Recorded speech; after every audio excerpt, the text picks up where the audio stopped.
Riffs are too repetitive, the lyrics make no sense. All the songs are B-sides and the cover art's a mess. There's so much here to tear apart. Listen to it for a week, now that week has passed. It's Why I Hate This Album podcast with Tim and Garrett. Hello and welcome to another episode of Why I Hate This Album. I am one of your hosts, Garrett Harvey. With me, as always, co-host extraordinaire, Skeletor to my He-Man, Timothy Richardson. Tim, how are you? I am disgusted with the state of humanity, Garrett. These people are filthy, filthy beasts. I mean, I'm not going to argue with you even a little bit, but do you care to explain why you feel this way? I mean, I'm a little bit hesitant to say this with you within slapping range. Garrett, I did it. I made an OnlyFans dedicated exclusively to your feet. You know, and here's the thing. I spent so much time, Garrett. I had a specific section that was dedicated to hiking through the forest in cheap flip-flops. There was a foot injury section. Sure. That one was by request and ended up being very popular. There was a fresh out of rock climbing shoes section. Garrett,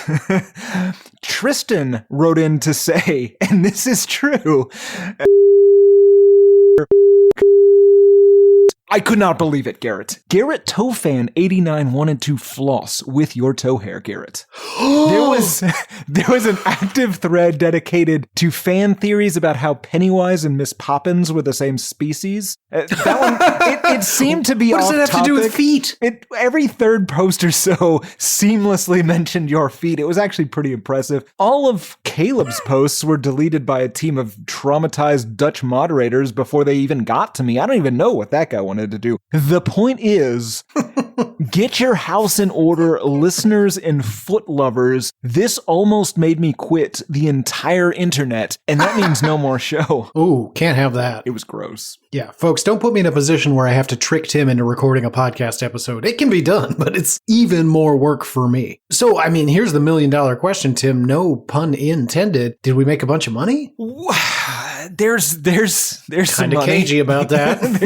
there's some money, Garrett, but here's the thing. I would argue your feet did a lot of the heavy lifting here, but Garrett, I suffered too. I suffered so much. I'll give you a piece. Not the biggest piece. I have all the money, so I don't know what your leverage is. Yeah, exactly. But you're going to need me to get it out of that digital wallet and into somewhere where you know how to spend it. Fair enough. 60-40, that's my final offer. Fair. I'm inclined to ask for more, given that I don't recall you taking any of these photos, but we might be in a firm don't ask, don't tell situation. I don't want to know how you did it. Please don't let me know. Done. Alrighty. Disgusting fans and foot aficionados aside, what album have we been listening to for an entire week straight? We have been listening to Everclear's third album, So Much for the Afterglow, released October 7th, 1997. And Tim, after an entire week with Everclear, I hope, do you hate this album? No. No. I don't. No. I don't hate it. I feel like you left the door open to get there this week. I could get there. I don't think I'm going to get there, but it could be done. You could do it. You could. If you worked really hard, really put your back into it, I could be there in like an hour and a half. Okay, well, you know, I don't know about all that back business, but I'll give it a shot. Fair enough. Garrett, do you hate this album? Oh, I hate to say this, Tim, but unfortunately, I'm like right there with you. I don't hate it, but I highly suspect that tracks 8 through 14? I would go earlier than that, but yes. Trying to be generous here, might lead us into a situation where we're so tired of talking about how sad this album is that we come to hate it. Yeah, and also, listen, your filler can't be the exact same songs. We're getting ahead of ourselves. They're all the same song. It's the same. It doesn't matter. It is very much the same song. Or maybe I'll even be generous. It's like the same 3 songs. Fair enough. Alrighty. Tim, prior to this week, I'm curious, what's your experience with Everclear? Obviously, you have to know some of the hits, but were you quietly a clearhead? 11 of these songs were incredibly foreign to me. The other 3, in a yesterday type scenario, I could have probably recreated them, the singles. I wouldn't have. I would have let them go. But I probably could have. The singles from this album I've heard a lot on the radio. As far as I know, I don't don't think I knew anyone that had this album. I didn't have this album. You probably had this album. But yeah, I did not. But these were all over the goddamn place for like 6 years somehow. What about you, friend? Is this your first dalliance with the Afterglow? After you get there and have an afterglow about you. Wait. No, this is getting gross. Have you heard this album before? No. Lucky for me. I hate to do this, but we're 2 for 2, Timmy. I radio play. All radio play. And I gotta say, they chose wisely. There's a very clear reason why only 3 of these songs were hits, because the rest are the opposite. But we'll get into that in a minute. Before we do, it is customary here on the show to understand a little bit about what went into the album. So, Tim, take us on a journey. Take us on a very sad journey. Help us understand, who is Everclear? Who are Everclear? Who is Everclear? And how did So Much for the Afterglow come to be? Well, Garrett, as predicted, the first 4 days of this week, I did a lot of research on Everlast, which is the wrong band. I realized that, and I corrected my mistake. I think I did better than anyone was expecting me to. But, Garrett, I did a lot of research, so in an attempt to not waste that research, I will be including some Everlast fun facts throughout, sponsored by Snopple and Snopdog, of course. I apologize. Anyway, Garrett, Everclear is the band of Arthur Paul Alexakis, I think. It is a weird name. AKA Art, AKA APA. He is the lead vocalist, guitarer, and the only constant member through the current day, so I'm going to focus mostly on him because his story is enough. Art's history is pretty rough, Garrett. He was born in 1962 in Los Angeles, the youngest of 5 kids. At 5 years old, his dad abandoned the family, and they moved to a housing project. 3 years later, some older boys beat and sexually assaulted him. 4 years after that, his older brother Georgie died of a heroin overdose. Later that year, his girlfriend killed herself. Okay. Later that year, he filled his pockets with sand and lead and jumped from the Santa Monica Pier, but Georgie came to him in a vision and helped him survive. He probably just didn't weight that pocket sand correctly. But point being, his brothers saved his life. I don't want to minimize this too much, but pockets full of sand and lead, no less. Fascinating, right? That's a weird way to do it. It is. It is. Like, where do you go? Like a fishing store? And you're like, hey, I need some lead weights. Big ones. Then Garrett Art turned 13. Oh, God. Yeah. And at that point, he started shooting crystal methamphetamines. From there, he got addicted to cocaine, and then he got addicted to heroin. He used both of these for 9 years before barely surviving a cocaine overdose at 22. Jesus. Then he used it for another 5 years until quitting completely one day in 1989 at the age of 27. Also in here, his mom is like a crazy new age hippie lady from what I can tell, and she's not super responsible, and allegedly, I'm sure she's a fine lady, but he's also getting shipped back and forth across the country to live with different relatives, including briefly with his father, which seems weird. Oh, yeah. Yeah. That must be awkward. So, why'd you leave? Didn't like you. Specifically this you. right here. Yeah. What we're doing. I wanted to avoid this. Yes. At some point in there, he found time to play music. In Los Angeles, he was in the band Shaken Brave. He got married and moved to San Francisco, where he got super into cowpunk. What? Cowpunk, Garrett. It's cowboy punk. He started Shindig Records as his own record label and started playing with the cowpunk band The Easy Hose. He released Tragic Songs of Life in 1989. Now, this is why I've been wondering why pictures of him look so familiar, Garrett. I've been a big fan of the San Francisco cowpunk scene, especially The Easy Hose. I mean, that all adds up, but wow, maybe we picked the wrong album this week. Fair enough. He was then in the band Colorfinger, which released Deep in the Heart of the Beast in the Sun, which doesn't make a goddamn bit of sense, which featured a few songs that would eventually become Everclear songs, including some of the hits. Then the record label failed Garrett, Colorfinger broke up, his girlfriend got pregnant, so he responded to that by moving to Portland. Now, Garrett, Everclear, no. Yes. Everlast, Snopple brand fun fact number 102. Garrett, the very day Eric Francis Schrody, aka Everlast, finished recording Whitey Ford Sings the Blues, he almost died. Apparently, he had a heart condition that resulted in a torn aortic valve valve, leading to his pericardial sac filling with blood, causing a pericardial tamponade, compressing his heart, making it very difficult to pump blood out of said blood sac engulfed heart. He now has an artificial cardiac valve. Fun fact addendum. If you'd like, there are multiple videos of him putting a microphone to his chest so that you can hear it clicking. It's pretty gross. While in Portland, Art put out an ad for band members and put together the initial lineup for Everclear, a name chosen to reference the grain alcohol. And in an interview with a publication called The Discovering Alcoholic, that's www.discoveringalcoholic.com, Art called the beverage pure white evil. And since his band, I guess they were planning on being pure white evil, perfect name. Wow. Yeah, that's weird. Also, it implies that that guy might be just drinking Everclear. I feel like he's probably sober. I don't know. Well, sure, now. That's fair. That's fair. They released World of Noise in 1993. Then Art hired independent promoters to push the album. They got signed to Capitol Records in 94/95, so good job with that. They got a new drummer and released Sparkle and Fade in 1995. That had a couple of successful singles, including Heroine Girl on MTV and Santa Monica on alternative radio. They started to get a bunch of Nirvana comparisons around this time as well, which I don't think are valid. No. They recorded their next album, Pure White Evil, but unfortunately, Garrett, it was terrible. So they reworked it into the album of the week, so much for the Afterglow, and a couple of bonus songs for Scream 2 and some other movies. They toured the US and then Australia, but the Australia tour went kinda poorly. Art lost a couple of teeth after he was hit in the head with a shoe. Somebody threw lit explosives, unclear exactly what size, on stage in Melbourne, and burned a roadie pretty badly. A touring guitarist refused to continue, possibly bassist, I don't know, some member of the band. The band kind of broke up and canceled the rest of the tour, but they decided to do a final show on the Gold Coast where Art was hit with a second shoe as the crowd was singing him happy birthday, and then their bass was stolen. The bassist officially quit, and then Art referred to the audience and all Australians as the worst kind of fucking convicts and played one final song without pants. Okay, listen.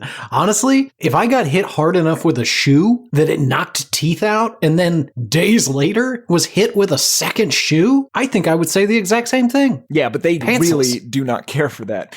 Well, sure. So what I read said it knocked teeth loose. I don't know what that means exactly. If they actually came out or if they were just loose in his head. George W. Bush, better reflexes. Absolutely. George W. Bush, better drugs. They toured with Marcy Playground of I Smell Sex and Candy fame. They released Father of Mine as a single, and that kind of made them super famous. Well, 90s famous. Art initially tried to do a solo album afterward, but it was mediocre, so that got turned into an Everclear album, which was called Songs from an American Movie, Volume 1, Learning How to Smile. It was also mediocre. They did so bad at naming. Yeah, they didn't tour for that. Instead, they released Songs from an American Movie, Volume 2, Good Time for a Bad Attitude, later that same year. Who were they signed with? Columbia? Yes. They must have been furious. Absolutely. Absolutely. Like, they sign them, they have a very successful album, they go on tour and basically break up. Well, sure. And then they release that garbage. Yep. Then they opened for Matchbox 20 and lent their song Rockstar to the movie Rockstar, starring, quote unquote, Mark Wahlberg and Jennifer Aniston. Now, coincidentally, 4 days later, 19 men hijacked 4 planes and flew them into the Pentagon, 2 towers of the World Trade Center, and a field in Pennsylvania. Probably a coincidence, Garrett, but Khalid Sheikh Mohammed, in the midst of being waterboarded, allegedly screamed that his only regret in life was allowing Brad Pitt to leave the Rockstar project due to creative differences, which he said he felt was a major reason for Bradley eventually falling out of love with Jennifer Aniston, whomst KSM believes to this very day to be Brad's true soulmate. Interesting. Well, maybe they can have a Benifer situation and they'll come back together at the end. I would really like that to happen, Garrett. I just want happiness for them both. God, we are not on video, folks, so you don't get to see it. But from time to time, Tim expresses... Some of them get to see it because we are... Well, sure. If you found the feed, yeah, it's completely uncut, uncensored, and non-ending. So even when the episode ends, we're still live on the feed. You can actually witness me starting a website dedicated to Garrett's feet and then regretting my decisions. And then weeping openly in our living room. Yes. Great stuff. And you were saying something about the video in my...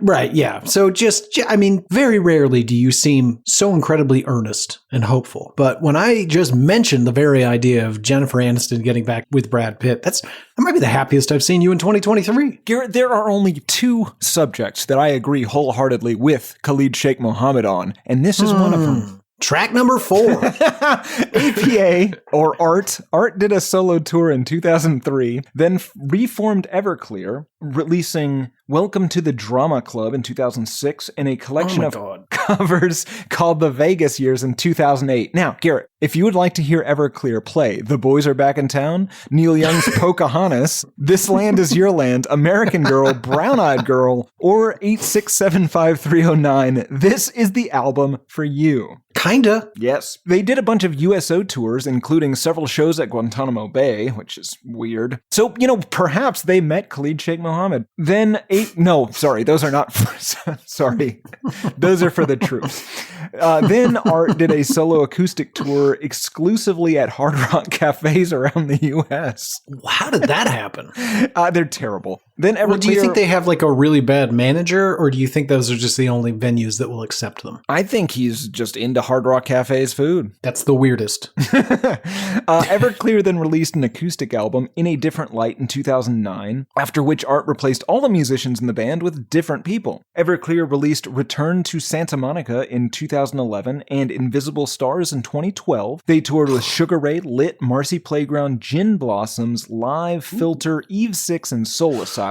I think we are missing 2 bands from that list on this show, but we will get to you, Eve 6 and Gin Blossoms. I've been dying for the Eve 6 episode. Yeah. That one's going to be hard. Yeah, because you love them. They released Black is the New Black, continuing the worst names, in 2015. And since they've basically just been touring with like Marcy Playground, whom they love apparently. And that's pretty much it. But Garrett, before we move on to general thoughts, I have an additional Everclear fun fact for you, brought to you by Snop Dogg and the Smokeless Solo Stove, and also Snopple Diet Peach Iced Tea. This is fun fact number 409. As House of Pain broke up in 1996, Eric Francis Schrody, aka Everlast, dealt with the pain of disbandment by converting from Catholicism to Islam. Garrett, did you know Everlast was Muslim? I did not. In 2015, he said, "To me, Islam is mine. Allah is God of all the worlds and all mankind and all the Alameen. Islam, he's definitely speaking the language. Islam is my personal relationship with God, so no one can put any more pressure on me than I put on myself. But as far as the mosque where I pray, I have never felt more at home or more welcome." Now, DJ Lethal, for his part, dealt with the dissolution of House of Pain similarly by joining Limp Bizkit, which technically makes Limp Bizkit the Islam of the music industry. You can take that however you like. Yeah, I'm not really sure what to do with it. LaFace. Shia LaBeouf to you. Great history. Tim, I guess. It was much lighter on Everlast facts than I think you were expecting. Yeah. No, there seemed to be a lot of confusion all week. The fact that we only had a couple is a They're such similar names, Garrett. They are. They're not. They're pretty similar. They're pretty similar, but very different. Like the moment you read a fact about either band, it should be abundantly obvious that they're not the same. I mean, maybe. Abundantly. All right, gang, that brings us to general thoughts. Where to begin? Maybe some sounds likes? Sure. So this is in that awkward moment where nu metal wasn't fully there and grunge had said goodbye. I guess we're post-grunge, but it was like that moment where rock music was still in the pop music zeitgeist. So I kind of came up with like a Foo Fighters meets Cake meets Ben Folds meets Guster with a dash of Harvey Danger. Yeah, or just Matchbox 20. Third Eye Blind. Yeah and no. Like Matchbox 20, 15 degrees poppier. Yeah, absolutely. And Third Eye Blind is... Yeah, I guess 15 degrees less. Yeah, but I mean, it's classic mid-90s alt-rock, right? It's very generic musically. You could play this for anyone on the planet and ask them when this came out, and they would say like 95 to 98, somewhere in there. Yes, absolutely. That's I also think they have, for better and worse, worse, they definitely have a style. Like, you can hear other songs in their songs and be like, oh, this is an Everclear song. Yeah, it's very much their own. It's their own very like slight spin on like alt rock. I mean, there's a couple of exceptions. I think we'll get to it, but the instrumental song on here I think sounds a lot like Rob Zombie, which is that's weird. Exactly what I said verbatim. It's like I said this belongs on the Werewolf in Paris soundtrack. Yeah, it's got like a weird industrial feel to it. And there's some other weird instruments. I'm pretty sure I heard a banjo at one point. There's some trumpets in here. It's musically more varied than your ear like remembers. But we also all never listened to the whole album. Sure. Yeah, no one has heard more than 3 songs from this. Rightly so. Which brings us to the subject matter. On the whole, like 30,000 foot view, right? Super dark.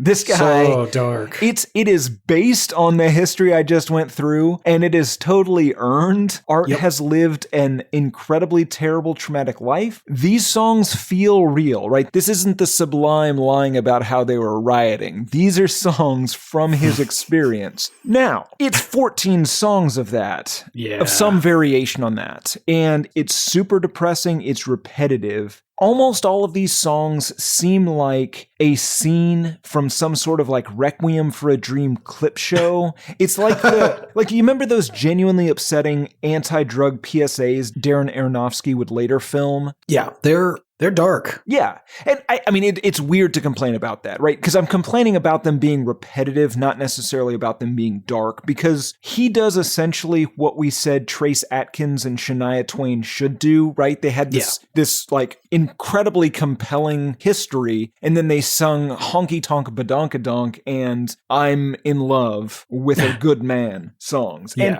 he just sings about the horror of his life. Maybe the problem is that it's 14 songs of that, and they're all in this vaguely upbeat pop alt rock kind of thing. It might work better as a country album, but I just think it's grating because it's 14 songs, but for us this was 140 plus songs. So it just starts to wear on you a little bit.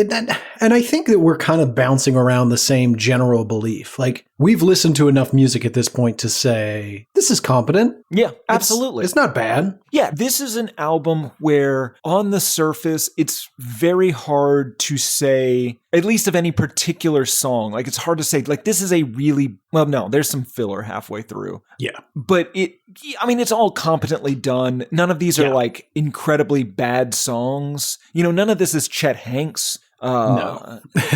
Nobody makes any like truly regrettable decisions. Well, truly regrettable? Songs. Not on the level of Chet Hanks. Oh, sorry. I thought you were talking about his life in general. He filled his pockets with sand and lead, Garrett. Welcome to Home Depot. Can I point you towards any particular aisle? Yeah. Do you guys have like bags of sand? Oh yeah, absolutely. Aisle 11. Can I point you to any particular aisle? Yes, I would like to get some PVC piping for a sprinkler system. Oh great. How long do you want those PVC pipes cut? Doesn't matter. However long you want. You don't need to be that accurate. I'm gonna fill them with black powder. Sorry, go ahead. I don't know what you're talking about. Certainly nothing I have experience with. Absolutely not. I don't know. It's just a weird thing. Like, I guess I'll go fill my pockets with sand and weights. It honestly, it's borderline a Builders and the Butchers line. Like, fill your pockets with lead and silver is like every time I read through that, I was just like, wait. Well, I also keep thinking like, okay, staying within theme, and I feel bad because this guy had a terrible life and I completely understand why it was way too much, but we're going to have a little bit of fun here, folks. So try to lighten up. We're going to try. Sand and lead weights. I could see him coming to the conclusion like, oh, that's probably not going to work. What do I have that's similar? And then he's just sitting on the Santa Monica Pier, like duct taping like barbells to his ankles. It's like, what are you doing? Making myself like real heavy. I see. Any particular reason? I'm going to jump off this here pier. I'm going to need a cop over here. Most people would have lied about that, friend. Even better is if he's just got like the sand and the weights there and he's just loading up his pockets. Oh yeah. And here's the thing. This might be the problem. He might not have thought to wear cargo pants. If there's I was going to say late 90s, cargo pants were all the rage. Right. It's good timing. But here's the thing. He was 12. So that's 1974. He's so old. He's so insanely old. This is like a Franz Ferdinand situation. He's 61. Is that right? Yeah. No, it's he's 59. No, he's at least 60.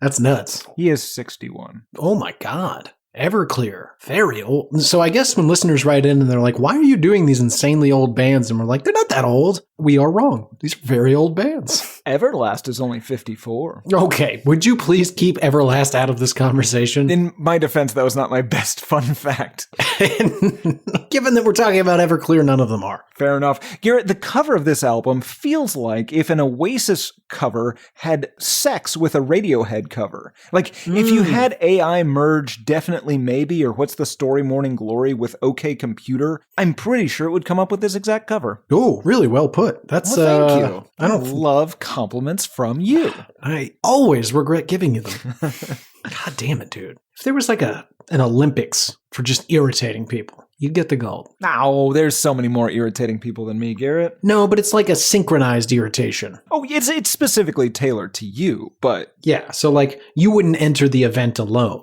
Like it would be like, and up next for the Americans, Timothy Richardson and his irritant, Garrett Harvey. Tim, starting you're with... Really, no, I think you're the... Yeah, I guess you're the irritant. Yeah, you're the irritee. Or perhaps for the final round, Tim will be taking the position of agitator, and Garrett Harvey will be the agitated. Tim, beginning with a classic American move, he's put in the DVD for 1998's Godzilla, and he is quoting every line. Yes. With the film. Garrett seems upset, not quite ready to swing. Let's see where this goes. God damn, I really want to see professional agitators. Yeah, I'm in. And you just, and the whole thing is like, you get graded, you're being scored on like style, creativity, and irritation. And I'm being scored entirely on ability to not kill you, and then how I finally do explode. Yeah. God. Well, Olympic that's the thing. Committee. You want it to build to a crescendo of just savagely beating me. Right. But it has to be perfectly earned. Has to be earned. Yeah, it can't be disproportionate. My favorite kind of proportion. It cannot be disproportionate. Otherwise we lose points. It's got to be relative to the level of irritation, which means you've got to maximize your irritation because I'm not going to hold back. Right. I love this idea. It ends with me savagely beating you. Yeah. And you asking for it. Well, I mean, you would argue that I'm always asking for it. Track number 1, So Much for the Afterglow. This is a song about Susan. Yeah, this is a song about the way they... It is rare that we start off with a Beach Boys impression on one of our albums. I was so confused. I was like, wait, what's about to happen? Not even the Beach Boys album started off with the Beach Boys harmonizing a cappella on their album. And let's start with a compliment, Tim. They're good at it. Yeah, sounds good. But then, Garrett, Then they the stop. alt-rock kicks in. Yeah. This is a song about Susan. This is a song about the girl next door. This is a song about the everyday occurrences that make me feel like letting go. Yes, I think we've got a problem. So much for the Afterglow. Susan was apparently a neighbor in Portland. She was in the band Betty already. It is a... Oh, no. If the footnote of a band I found is the right band, not worth our time. They try to be political in not a very informed or poetic way. Anyway, what does So Much for the Afterglow mean? I think the honeymoon is over. Okay. Yes, so in the context of this band, their concept of it is probably that good, peaceful feeling that sometimes persists after coming down from hallucinogens, maybe? Oh, that all seems far too, like, lighthearted. It's probably more like that. The So Much for the Afterglow is probably the letdown from the high you're expecting to get after you score some drugs. And instead, all it does is make you level. Okay. So you're not itching. But Okay. that's not my theory. I think that this guy got the girl next door and they're married or they're together or whatever. But now that they're together, he's like, some stuff about her I might have missed. Maybe enjoyed the pursuit more than what he actually got signed up for. Here's what I think, because we know that he moved to Portland with his pregnant girlfriend, Right. and he moved next door to a girl named Susan. So I think that this is the girl he's cheating on. Again, allegedly, this is the character, not the guy. Please stop suing us, Art. We've already had weird contact from your lawyers. He's cheating on her with this Susan girl, and maybe he's not, it's not as awesome as he thought it was going to be. I see. Okay, I like that. I will give you a competing theory that he is with Susan, and that Susan either is like, she's got some like trait or secret that she's hiding, and I put that secret at one of three things. One, she's a secret furry, and he keeps finding like little clues around the house. Two, she's joined a cult, and what first seemed like a women's group is now very clearly veering towards Jonestown, and he's like, we're giving a lot of money to this leader guy. What's that about? Or three, this one's the most fun to me. It's a Mr. and Mrs. Smith situation. She's actually a spy for the government and she can't talk about her work, but like he's like opening drawers and finding guns and a bunch of bullets and stuff. And he's like, what's going on, Susan? What are we doing? Let's see. Let's keep going. See which way it goes. I like yours that Susan's the side piece, but let's keep moving. Fair enough. Well, there's also, before we move on, there is the line, this is a song about the everyday occurrences that make me feel like letting go. So no matter what it is, he kind of wants to kill himself based on just everyday situations. Yeah. And I'm going for the sake of everybody here, because we're only at track one. Let's just say that letting go means leaving her. Okay. But and it not doesn't. pockets full of sand. And lead. Where do you buy lead? I assume, again, tackle shops. I think you nailed it. Yeah, but they're very small. I'm going to need... Right. That's one. How much do these weigh? About 4 ounces. How much buoyancy do you think I have? How many do you have? Like, yeah, get a one total? I don't know, like 4,000? Yeah, I'll take those. Are you starting a fishing store? There's a wholesaler you can get these for. All right, back to the song. He says, this is a song about Susan. Yeah, this is a song about the way things are. This is a song about the scary things that you see from the corner of your eye. Don't you wonder why? So more of her secrets, right? She's either preparing for her weird service where she's going to go pledge her allegiance to, well, let's just face it, she's all going to go bang the leader. Or he's seeing like little things like she comes home from a day at work and immediately throws all her clothes into the washer. But there's a weird red tint to that water. And he's kind of wondering why, but shouldn't ask questions. See, I think when he says the scary things you see from the corner of your eye, I think it's literally he's seeing Paranoid? shit there and he's turning his head and there's nothing there. He's just paranoid because he's a cheater. Maybe. This happened to me once. What? Okay. Seeing something weird out of the corner of your eye and then Oh, turning there's sure. nothing there. But, I mean, that's a genuine thing that happens and it's bizarre. I was once, Garrett, when I was working in Dallas, 2007, 2008, somewhere in there, I was alone in a basement doing a thing. I was head to toe in a paper gown. There's a bright white room. And this room weirdly had a column in the very center of the room, a fairly large column that was holding up a bunch of building above us. And in the corner of my eye, I just saw a guy there. And I knew that I was alone in this room, so I looked over. Obviously, there was nothing there. But there was that column, Garrett, so I could only see about 60% of the room, and I could not be sure that somebody hadn't just run behind the column. So I just ran around it repeatedly and then stopped immediately and then ran around it the other way until I was convinced there was no one else in that room. What were you doing in that room?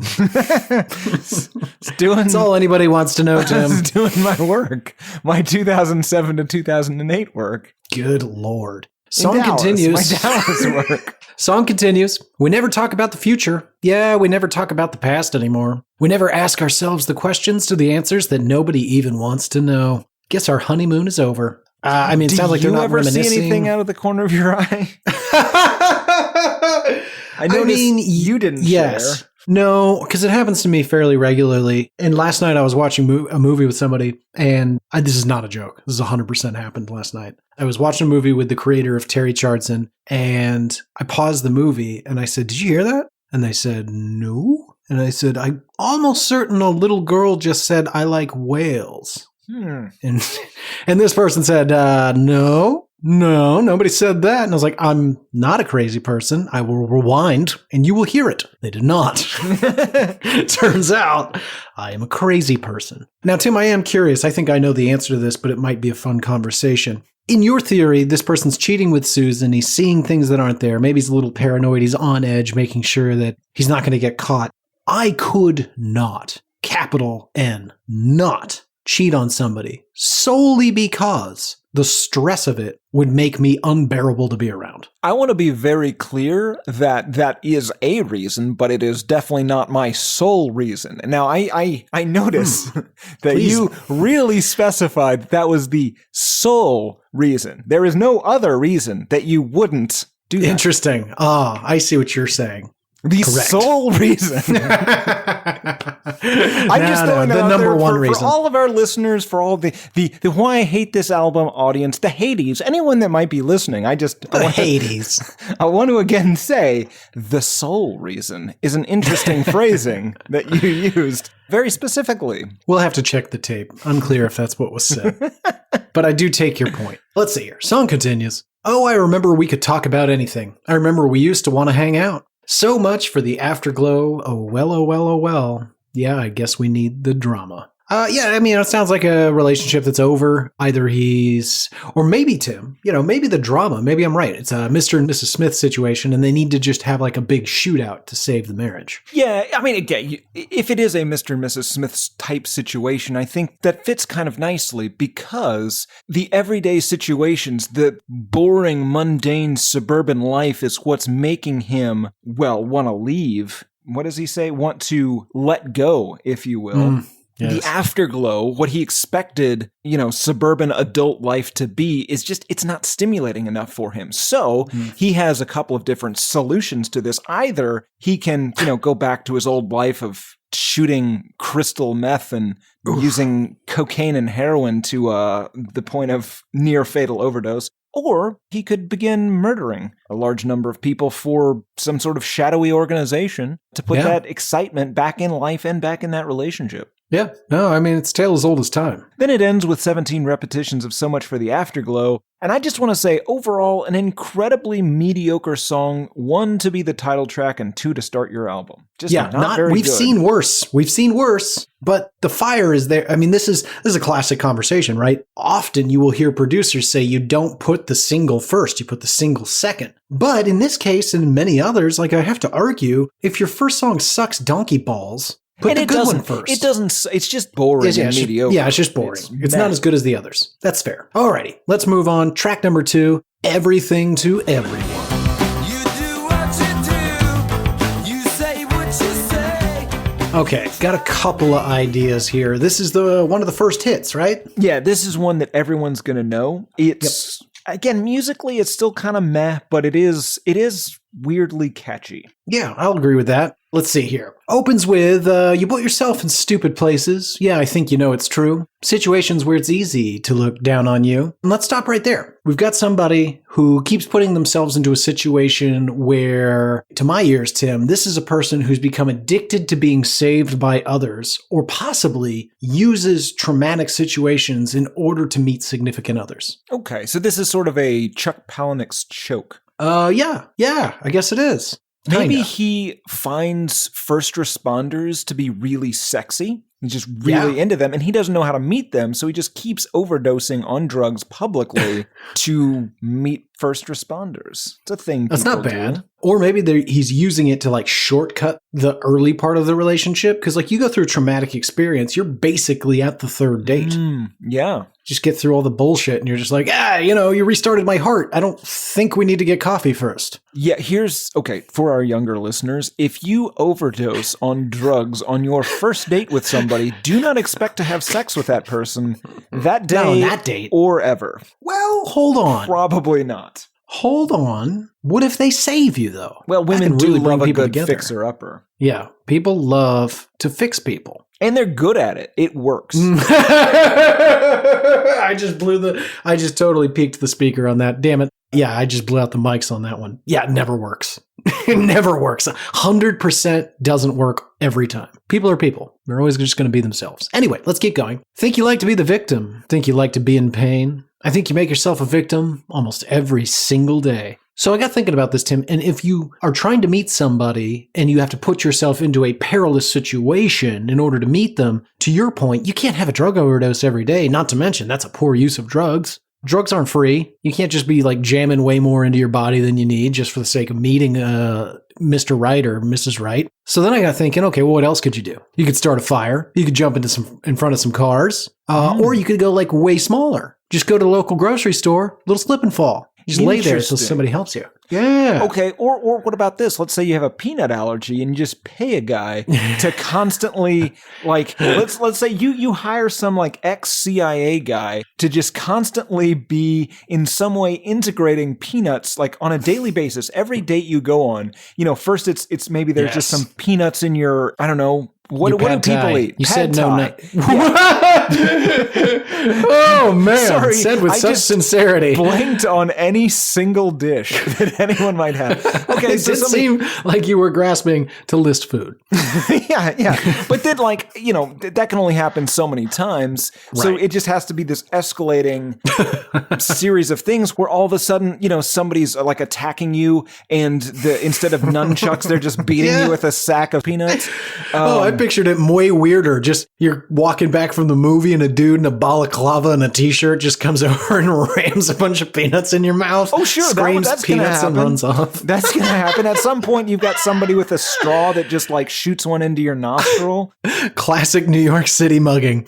Yeah, absolutely. The point is, it's got to be different, but it can still be peanuts every time. I like that quite a bit. At first, I was like, why are we hiring a competent person just to put nuts in front of a guy? But I now I understand. You need somebody with control, skill, accuracy. If you're blow darting nuts into people's noses. God damn it. So, okay, let's pretend this turns into a long-term relationship. There's going to be two questions. One, who is that guy? I don't know. He just keeps following me. Well, see, that's the benefit of him being an ex-CIA man as well. Master of disguise. It could be a different person every time. It's not that somebody is hunting you with peanuts. It's just that somehow on every single date, peanuts are violently involved in some way. You just have the worst peanut luck in the world. Hey, Judy, we're going to need to go. Oh, I'm sorry, you having some stomach trouble? No, I was washing my hands in the bathroom there after finishing up, and a gentleman shoved 3 peanuts in my rectum. I've got 11 minutes before this throat closes up entirely. Yeah. Do you want to go back to your place, or? Yeah, like maybe you purchase some Jessica Simpson peanut eyeshadow or something. Oh, God. It's edible for everyone but you. Okay, so that brings up the second question, though. When the relationship's locked in and you no longer need to be nutted, we'll work on the words. I think you nailed it. You're making me laugh today. How do you explain where he went? Or maybe he just never stopped. Maybe, here's the thing. That's so much for the afterglow effect here, Garrett. He can't stop, because if she's not constantly saving you, she's going to have her own lack of afterglow. Right. You can't lose the magic. So this guy's on a full-time... Boy, imagine having to explain that to your roommate. Hey, Tim, where do you go every day? I got this guy paying me to give him a nut allergy, like once a day in new and creative ways. You can just say you're fucking him. That's fine. It's cool if you're a prostitute. I don't really care. No, I really am doing the peanut thing. Okay, dude. Work on your self-esteem. I am doing the peanut thing. All right, back to this stupid show. You do what you do. You say what you say. You try to be everything to everyone. You know all the right people. You know all the right games. You always try to be everything to everyone. Yeah, you do it again. Presumably, this is his description of his childhood, of like trying to, like, no one can know me because that guy puts sand and lead in his pockets. Like, I have to be, I'm being shuttled around to family members. They're going to kick me out of the house if I overdose on cocaine again. Yeah. God, that is way too sober and sad of an interpretation. Like, it's way too accurate. So let's class it up. Peanuts. I think he is talking nuts. No, well, anyway, I think he is talking to a stripper that he is claiming that he can rescue. So you do what you do, you say what you say, you try to be like the perfect person to everybody, and then you just keep doing it again, even though you say it's just temporary. But he's just doing it for his own, like, it's selfish. It's not altruistic. He just wants to bang her. Oh, it never is, Garrett. You want to save somebody, you're just there to pump up your own self-esteem, to be able to say you so say. Glad that sentence ended with self-esteem. I mean, I suspect that's why most first responders do it. No, it's the paycheck. Oh, and the heroism. That's a good question. First responders, write in, hatePodMail@gmail.com. Do you guys get any thank yous? Or is it just off to the ER and see you later? Well, oftentimes they're just covered in blood and vomit at that point. That's true. Anyway, let's see. Song continues. You say they taught you how to read and write. Yeah, they taught you how to count. I say they taught you how to buy and sell your own body by the pound. That hooker thing does make sense. Yeah, he's classic pretty woman situation. I think you like to be their simple toy. I think you like to be the clown. I think you are blind to the fact that the hand you hold is the hand that holds you down. And you know what? I will say pretty good writing. For a pop alternative rock song, that's not bad. Yeah, but he almost has to be, like, I kept waffling back on whether or not this was like self-reflection or if he's talking to somebody else. But it's probably self-reflection. But that's the thing, though. It's really pitying, self-pitying, right? The hand you hold is the hand that holds you down. Like, that's not really, like, I would argue it was more that he didn't have anyone to hold his hand and lead him through those early years. Not that anyone was keeping him. In the absence of any sort of actual, like, parental figure, he might have sought a mentor in somebody that is not particularly helpful. Like moving on. No, not like that. Not like that. Not like that. The Peanut Man. No, the drugs. The drugs. Yeah. So like I've turned to this guy who's got just what I need. And it turns out just what I need is not heroin and cocaine injected directly into my veins. Song continues. You spin around and fall down. Do it again. You stumble and you fall. I wonder if you'll ever learn. Why won't you ever learn? Come on, do that stupid dance for me. Come on, dance for me. Etc., etc. This is what makes me think that he is actually also the bad man, because at the end of the song, when he doesn't seem like he's getting through, he's just like, all right, you know what? Here's $20. Dance to Buck Cherry for me. Oh, that's sexy. Folks, if you're not enjoying this podcast enough, if we haven't brought enough smiles, go ahead and do a Google of Buck Cherry walking down the aisle. Always brings a smile to my face. Uploaded by that woman's daughter. God bless her. Track number 3, Ataraxia. Doctors are now prescribing medicine. This is a waste of a track. This is apparently an excerpt from something called The Relaxed Wife, a promotional film for a tranquilizer called Atarax to keep ladies calm. It's cool. No, I went way deeper. I'm going to read it because it's insane. Today, medical science recognized that some folks aren't helped by relaxing exercises. In cases of difficult tension and nervous apprehension, doctors are now prescribing medicine. It makes those who fear they're about to quit feel like they're ready to begin, bidding their darkened spirits goodbye for the calming peace of a cloudless sky. Now, that has absolutely no bearing. Okay, I guess it kind of does, but it doesn't belong on this album. It would have been an easy omission, but I really enjoyed learning about The Relaxed Wife. It's a 13-minute live-action American film produced in color for distribution in 1957. The film is a shorter version of a long promotional video which describes the benefits of Atarax, also known as hydroxyzine. It's an antihistamine used for the treatment of itchiness, insomnia, anxiety, and nausea. And Tim, fun fact about Atarax, in 2020, it was the 70th most prescribed medication in the United States with over 10 million prescriptions. Did you read any of the recent medical literature on its use in COVID-19 patients? Ah, damn it, no. Yeah. Not much is the answer to that. Oh, good. Maybe we could just cut that whole part and not get demonetized for the 39th week in a row. It's not a joke, folks. We get emails every week right after we release our podcast to let us know that we will not be making any money off of it on any of the platforms due to copyright infringement. Oh well. Yeah. Track number 4, Normal Like You.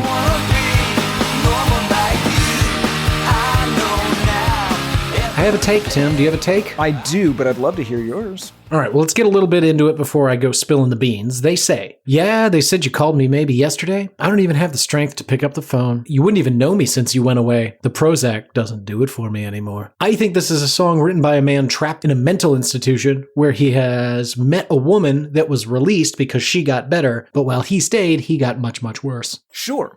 I also think very much along those lines. She didn't get better, and that seems to be... It seems to be because the Normal Like You is always very sarcastically phrased in this song. I think what he believes is that he has very severe depression. He has whatever psychological problems he has, and he genuinely believes that that is true of everyone else, and everybody else is just pretending to not be psychologically disturbed. I agree with you, and I'll take it one step further. She's gotten better by everybody else's definitions, but worse by his definition, hence the sarcasm, and he thinks he's figured out the solution, and it's not all that talk therapy and SSRIs everybody's talking about. Yes, and And? Were you yes-anding my sentence?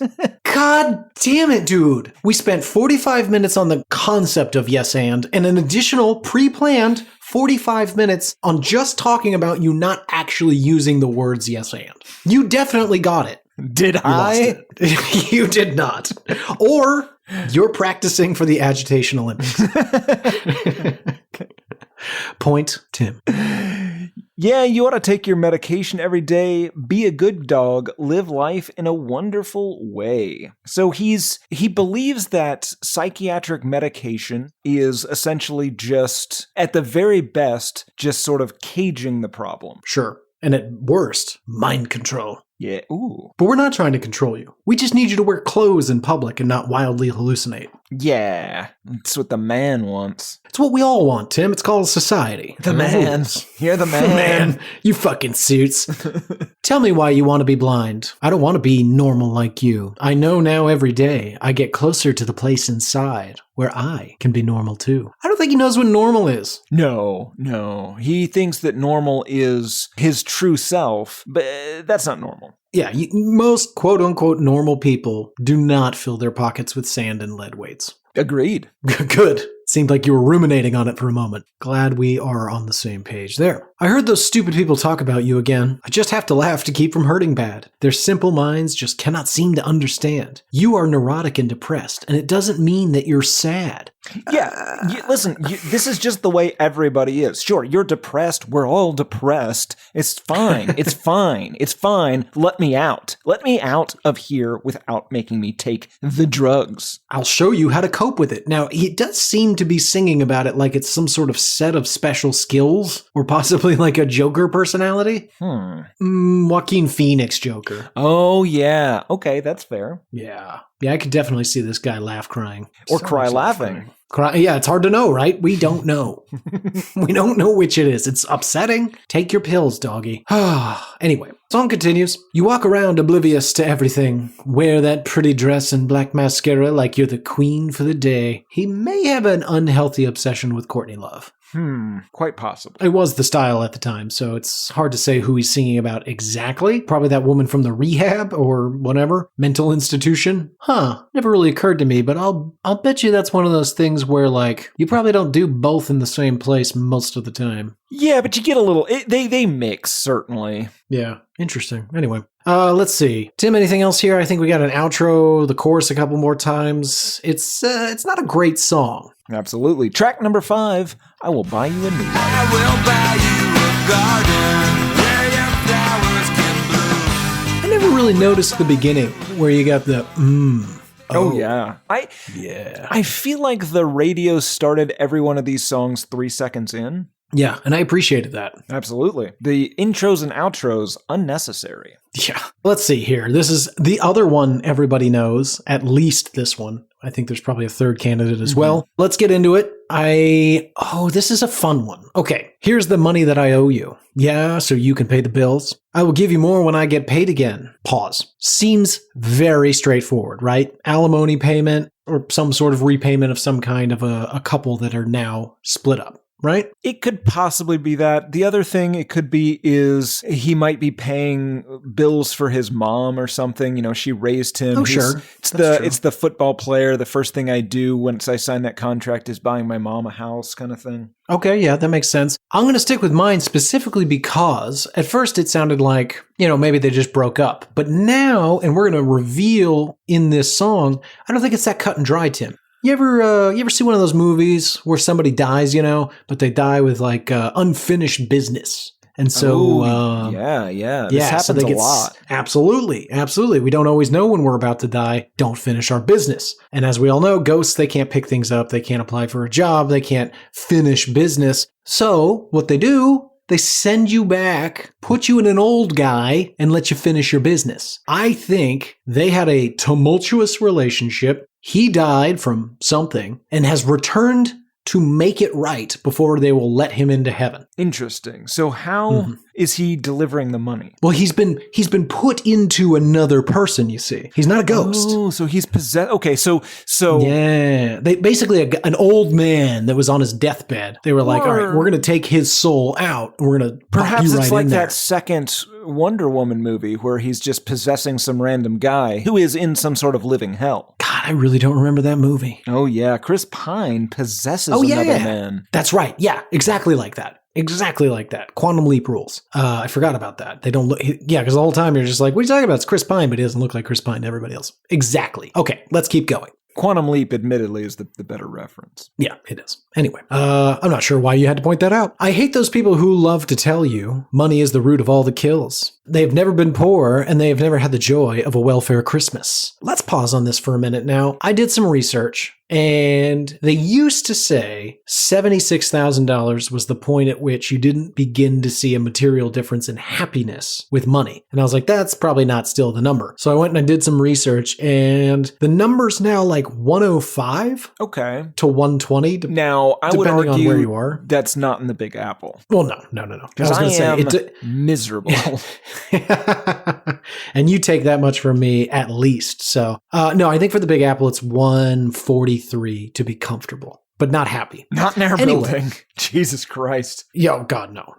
But the really weird part is when they interviewed Gen Z and asked how much of a salary do you need to make to feel comfortable and happy? Disproportionately, like every other generation was like, as you move up from boomers to et cetera, like it was a little bit more. And then when you get to Gen Z, they were like $500,000. Everyone's like, wait, what? Yeah, $500,000. That's the statistical average for responses for Gen Z to be comfortable in their employment. So they're all just constantly miserable. Yes. I mean, that sounds right. So maybe Gen Z really relates to this album, because this album is basically about being miserable constantly. Listeners, write in, hatePodMail@gmail.com. Have we turned you on to, or better yet, Everclear? You're welcome. You just got the HatePod bump. Okay, let's keep going. It gets weird, though, because then, okay, so it goes on from there. You say you wake up crying, yes, and you don't know why. You get up and go lay down inside my baby's room. Yeah, I guess I'm doing okay. I moved in with the strangest guy. Can you believe he actually thinks that I am really alive? So I think you're completely onto something here, right? She's crying because he's dead. She goes down and lays in the baby's room, and he's inside of a man, right? A strange man, a man he doesn't know. Total stranger. Yeah, and it's amazing to him because this guy, he can see this person's thoughts, and this guy is very confused. He thinks he's schizophrenic, right? At this point. Or some sort of multiple personalities, probably schizophrenic. That makes way more sense. Yeah, no, absolutely. I think that he is Chris Pining a man. Okay, so let's add to this stew. I think it would be helpful for everybody. I know it would be helpful for me if we assigned an old man for him to inhabit. Who's a really old man, Tim? Christopher Lloyd. Christopher, oh, that is a very old man. Oh, I like that. I was going to say Jimmy Carter. No, too old. Actually. Too old. Yo, you're right. Christopher Lloyd's like 93. Yeah, but he's spry. Sure. And so he okay. So the guy who died, let's say he's 30. So then he inhabits Christopher Lloyd, replies to a Craigslist ad to be a roommate, but it's Christopher fucking Lloyd. And so this guy's just like, yeah, I mean, rent's $850 a month plus utilities, Christopher Lloyd. Again, I say not in the Big Apple. It's not. Right, sure. But they're in Portland in the 90s. I get it. Yeah, that sounds so much better than what the song's actually about. And so he's trying to make it up to her before he passes as Christopher Lloyd. I love it. Yeah, he's going to buy her a new garden, or buy her a garden where her flowers can bloom, a new car, perfect, shiny, and new, a big house way up in the West Hills. Christopher Lloyd will buy her a new life. Yes, Christopher Lloyd will. I like Absolutely, he will. Still getting the cashing those checks from I Am Not a Serial Killer. Absolutely. And then, Garrett, it gets super weird, okay? Because now Christopher Lloyd has come over to, buy her stuff, and she's got a new boyfriend. And here's how he describes this.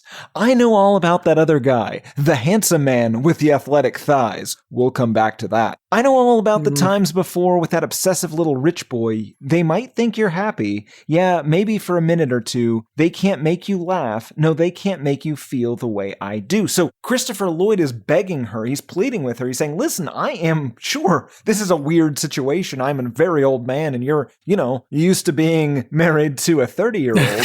However, listen, there's a rich guy. He doesn't relate to you like art inside of another man who is Christopher Lloyd. But okay. And here's the thing, Garrett. I don't mean this in the pejorative sense. I mean this in the literal descriptive sense. Okay? This is going to be rude. I know all about that other guy, the handsome man with athletic thighs. That's the gayest thing I've ever heard. And again, That's pretty gay. I don't mean that in a pejorative sense. It's fine, but it's athletic thighs. The handsome man with athletic thighs is such a specific detail that it requires one to actively want to make love to this man to write that. It's okay. Subconsciously or consciously. Right. It's the equivalent of saying, listen, I know all about her new boyfriend. He's a handsome guy. He's rich. He drives a nice car. He has this really perfect, hard, veiny cock. He's got, he's got a nice watch. And you're just like, I'm sorry. What? Oh, yeah. Real hammer down there. Yeah. Jesus.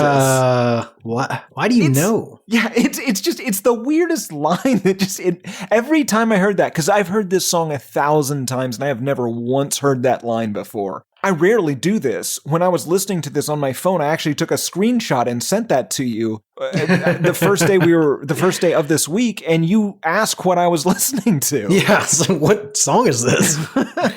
You'll see. You'll be listening to. Yeah. God damn, that's funny. Yeah, pull 1,000 straight men and ask, what do you think makes a handsome man? None of them will talk about thighs. And even if they do, they're not going to describe them as athletic. That's weird. No. That is a very weird thing to say. when you're talking about him, like talking to her about these other men that she may or may not have cheated on him with, like to my mind, she hasn't cheated. He's dead. Okay. Well, I didn't know if this was like, whatever. Anyway, to my mind, he begins, because it's Christopher Lloyd, must remember that. 93-year-old Christopher Lloyd, or one, I don't know. He's old. Begins every sentence with, Marty. Like, no matter what it is. I mean, here's the thing. If you were possessing Christopher Lloyd, you'd have to get a lot of them out there. A lot of fun. Who knows? You might get tragically sucked up to heaven and have to leave this bit. Is that what you want? God, I was watching outtakes of Michael J. Fox in, I think the movie's, God, I can't remember what the movie's called. He did a horror movie. Oh, Teen Wolf. No.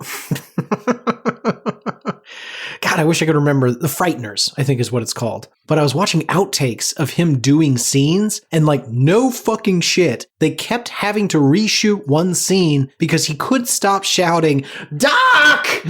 Like, he literally, like, 4 times in a row turned to the camera and was like, Doc! And then fucking, you just hear the AD just like, cut!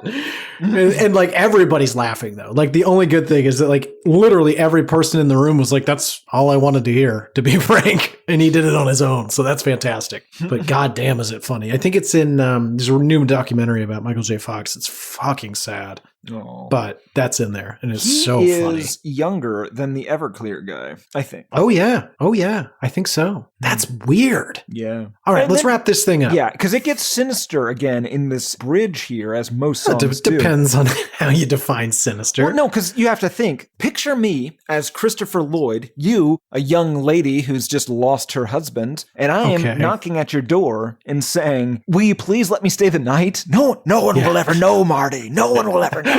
Please, will you please let me stay the night, Marty? Great Scott! No one will ever know. Is it? It's weird. I have to escape the Libyans. Oh, god damn. Good stuff. The bad guy in Back to the Future is Libya. All of Libya. It's really Gaddafi. Gaddafi stand 94 right in. How do you feel about that? Gaddafi stands. Stop standing for Gaddafi, you weirdo. God damn. Maybe he doesn't know who it is. It is spelled a myriad of ways, none of them correctly. That's true. Track number 6, Garrett, Father of Mine. Tell me, where did you go? the hit. This is the last song on this album that anyone will have ever heard. Except for, unfortunately, the two of us. Well, sure. Super sad song, super autobiographical song about his dad abandoning the family. Maybe. Excellent. Okay. But. So he dies. He also has to go make peace with his father. so he's a much older man. I just want to say it's very dangerous to try to bridge these two concepts, but go ahead. He's a much older man than his father. It's sort of like the speech at the end of No Country for Old Men by Tommy Lee Jones. God. He's abandoned his family. And he's living in, I think, Houston at this time. And Doc Brown comes to the door to make peace. Father of mine. Jesus Christ. This is beyond the pale. All right. Song opens. Father of mine, tell me where have you been? You know, I just closed my eyes. My whole world disappeared. Father of mine, take me back to the day. Yeah, when I was still your golden boy. Back before you went away. Exactly as Tim said. This man left his boy, and he wants to know why. I remember blue skies, walking the block. I loved it when you held me high. I loved to hear you talk. You would take me to the movies. You would take me to the beach. You would take me to a place inside that's so hard to reach. That is, I'm sure, a very innocent line that sounds... I think it's his innocence. Yeah, but it's such a horrible phrasing. Yeah, it's not great. Not great. So here's the thing that I pulled out of that little stanza. Sounds like prior to leaving his entire family high and dry, pretty good dad. Yeah, great dad. He just one day he is left. It possible? Did you just get there? I think you just got there. Go on. What if he was abducted? Yeah. All right. I was 10 years old, doing all that I could. It wasn't easy for me to be a scared white boy in a black neighborhood. Now, I thought this was an exaggeration because I went to a predominantly black middle school. Oh, you did not have this guy's life, Garrett. Spoiler alert, it's not. Yeah, I went to a predominantly black middle school and was like one of a handful of white kids. And like that was never an issue. Of all the things that were issues, like our race was never the thing. So I was going to say like, quit whining. Then I did some research. And Tim was nice enough to gloss over the details. Regardless of race, this boy had every reason to be a scared boy in his neighborhood. It was so bad. I'm so sorry. Older boys Ataraxis. beat and sexually assaulted him. Yeah, it's really bad. Yeah. I'm so sorry, Atarax. I don't think that's the right phrasing. It's better though, right? Maybe. He sounds like a late 80s arcade game. Ataraxis. Anyway, let's continue. Sometimes you would send me a birthday card with a $5 bill. I never understood you then, and I guess I never will. Personal opinion? Send nothing. Yeah, no, it's just mocking him at that point. Yeah. And it's not the amount of money, it's actually the sometimes in that sentence. Like, you couldn't even depend on like the bare minimum $5. Now, do you think when he says sometimes that means he forgets a lot of birthdays or he forgets when his birthday is? So like April he gets one, like maybe November he gets one. I like that. So that's a better deal. It's kind of nice because it's more money, but also it's more insulting. Yes, it is. So Tim, I'm wondering, because he was such a good father, and there does appear to be some sort of ramshackled attempt to make it seem like he's still there, was this dude abducted by aliens? We don't know. Interesting. I didn't get to aliens. Well, who else is doing all the abducting? Cartels? I guess he was in Houston. I think cartels, yes. Big feet. There's a lot of people doing some abduction, Garrett. Interesting. I thought you were going to say pirates. No, Garrett. Not in this part of the world. Not in Houston. You know, Tim. Houston is prime cowboy territory. Oh, shit. Yeah. You know, I will say this, and it pains me to say this. Cowboys have sometimes resulted to kidnapping. That's the weirdest way to say kidnapping ever. Kidnapping. Good for you. Good for you. You could go. You could take him. Like kidnap him? No. Kidnap him. Okay, I don't see the distinction. I don't want to hear about you abducting people. I didn't. No. I'm just saying, like, there's sometimes people there at the cowboy conventions that are definitely not cowboys and seem scared. Okay, that's fair. Yeah, I've been one of them. Okay. Then he repeats the same thing 14 times in a row. That would be, then he walked away. Daddy gave me a name. Chorus again, and he says, I will never be safe. I will never be sane. I will always be weird inside. I will always be lame. Now I'm a grown man with a child of my own, and I swear I'll never let her know all the pain that I have known. Except for in the song, of course, where you detail it. Sure. And I guess he wrote this right after getting divorced himself, so it's him pledging to not get abducted or leave the family for other reasons. Fair enough. Alrighty. Yep. Officially, Garrett, we are done with the non-filler tracks. It is downhill from here. Yeah, that was the good stuff, guys. Track number 7, One Hit Wonder.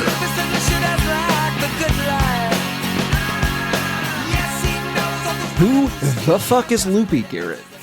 What is Loopy? What is this song? I don't know. This song, there's way too many horns. First of all, we are butting right up against ska. But who is Loopy? Loopy says he likes it up on top. Yes, he knows if he ever lets go, the pretty machine will swallow him whole. So Loopy is a dude who's famous for some reason and wants to stay famous and will do whatever it takes to remain so. Okay, but why Loopy? What? Yeah, it's not a good name. I assume it's a stand-in, like, band name or something? I don't know, Garrett. Maybe they're mocking somebody in the scene. Maybe. Maybe this is like, I don't know, who would have been around there then? Meat Puppets? Maybe Loopy's the lead singer of the Meat Puppets? No. Yeah, probably not. Anyway, the song goes on. He has no fear. He has no sense of shame. He will not stop until everyone everywhere wants to know his name. Honestly, I didn't write any notes about this other than you and I are literally the exact opposite of Loopy. Yes. Like to a point where it hurts our own podcast that you and I absolutely despise any self-promotion whatsoever. Absolutely. My only regret is that I used my real name. I too regret that you used your real name. Should have said Terry Chardson. Gordon Ebersol.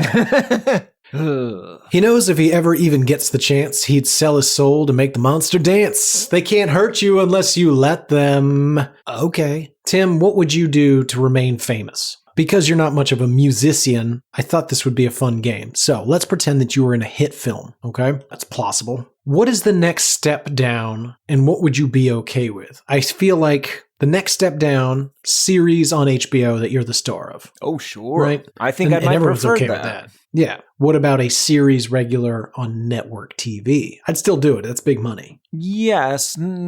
Here's the thing. So, I mean, look, I would gladly be on CBS. I feel like I would insist on writing it, though, because I've seen some things on CBS, and what are they doing? That's fair.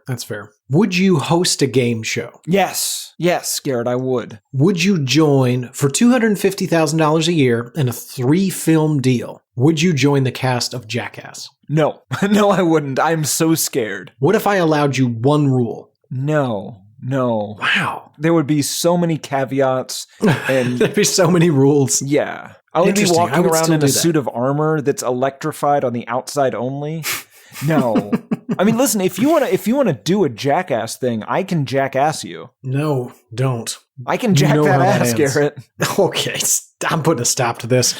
Song continues. God, it really just drones on and on, but one more example. He knows if he ever gets to try, he'd bite down hard to make the monster cry. He knows if he ever gets the chance, he'd sell his soul to make the monster dance. They can't hurt you unless you let them. Who is the they? The fans? The machine? Is he saying don't try to be famous or don't let their hurtful things bother you? I don't know. This song doesn't make a lot of sense. I mean, return back to the chief question. Who is Loopy? Yeah, if we had the answer to that, this all might make... Maybe this song makes a lot of sense. It might. We just don't know who Loopy is. Yeah. Track number 8, El Distorto de Melodica.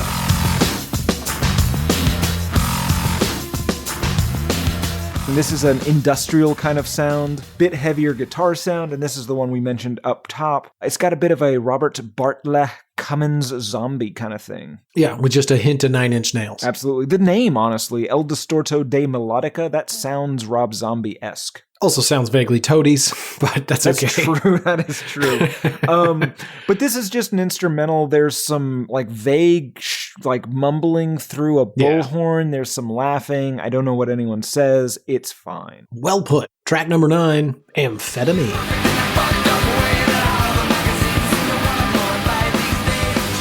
A little more punky this time around. Yeah, still has the Everclear style breakdowns, but not a bad song. Sure. It's basically all the songs on this album. It's about somebody that is unhappy with their life, right? She came out west to find the sun. She lost her name, but found a new one. Amy goes to school all day, but at night in the neighborhood, they call her Amphetamine. So right out the gate, I'm confused. I got the impression, after listening to this song repeatedly, that she moved out west to get a fresh start. So it kind of oscillates, right? So sometimes, some verses of this song, it seems like she is an old, washed-up drug addict that moved out there to get away from her old friends. But some of it also sounds like she moved to get, like, you know, she just graduated from high school and she wants to have like a film career. But instead ended up a drug addict. Right. But the song... Let me give you a third option, but we must go further. She's perfect in that fucked up way that all the magazines seem to want to glorify these days. She looks like a teenage anthem. She looks like she used to be happy with the girl inside. So there's a chance, Tim, that the reason we're confused is they're mixing not genres. They're mixing their, not even metaphors. It's confusing because at the time when this was written, the heroin chic look was super in. Right. And so she's perfect in that fucked up way that all the magazines seem to want to glorify these days. They may call her Amphetamine in the neighborhood, but she could be stone cold clean now. She's out west seeking that model lifestyle. Maybe she was always clean. She just looked like that. And so it's a little bit like, it's annoying, right? Like everyone's just like, oh, she must be on amphetamines. I actually had a friend that, the entire time I knew him, from middle school through high school, he looked stoned out of his mind 24 hours a day. Guy didn't do a drug at all. No drugs, drug-free. And just all times a day, looked as high as humanly possible. And had to literally tell people, that's my face. Like it was to the point of like really pissing him off, like talking to teachers and being like, no, this is how I always look. From morning, noon, and night, I look like I'm very high. I'm not. So, she might just look like she's strung out on amphetamines. Let's keep going. She came out west just to break away clean from her family and her friends and a little girl's dream. All she wants to do every night is to sit beside my window and listen to the sirens. What? It sounds okay. He paints. So now it sounds like she's on drugs. Yeah, and as someone that's moved to the Big Apple fairly recently, nobody wants to sit by a window and listen to sirens constantly. He kind of also paints her. Is it possible he's singing about a cat? No, maybe. But probably not. I love that. I mean, it would make more sense. That's sort of the description, right? Listen, she moved out here and she just wants to hang out in my apartment and sit by the window, kind of in a nice warm spot. Really get that sun on her. Yeah.